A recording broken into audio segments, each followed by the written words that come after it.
ঘরের মালিককে আল্লাহ। সুতরাং যাই কিছু করো, সারা জগৎ ঘুরে ঘুরে যাইতে হবে তোমার আল্লাহর কাছে। তাই বয়সটা তাজা থাকতে, শরীর শক্তি সামর্থ্য থাকতে আল্লাহরে বন্ধু বানায় দাও, দেখবা দুনিয়ার সব তোমার গোলাপ হয়ে যাবে। আগুন ধরবে না। আল্লাহ বেলালের মুখের মধ্যে আগুন দিছিল, কেন সৌদা করে বেলালের মালিকে আগুন দিছিল।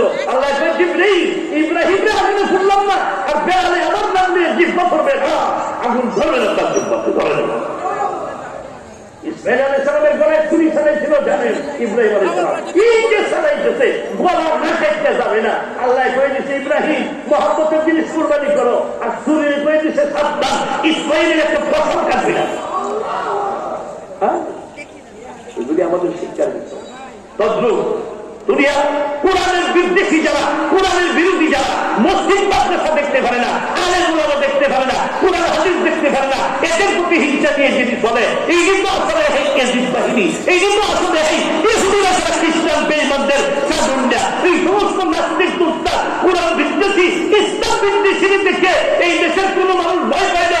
হাক্কানি উলামায়ে কেরাম ওদেরকে দেখে কখনো ভয় পেতে পারে। আমাদের নিজের সকল অভিজ্ঞতার দ্বারা আমরা দেখতেছি, সারা বাংলাদেশ আনাচে কানাচে, শহরে বন্দরে, গ্রামে গঞ্জে শত শত প্রোগ্রাম করতেছি, দেখতেছি। বর্তমানে বাংলাদেশের যুবকদের মধ্যে এমন এক ইমানি চেতনা আছে, কলেজের প্রভাব, রাজনীতির প্রভাব, গ্রামের সাধারণ মূর্খ যুবক সকলের মধ্যেই এমন এক চেতনা আছে, ভাবে বুঝায় যে উলামায়ে কেরাম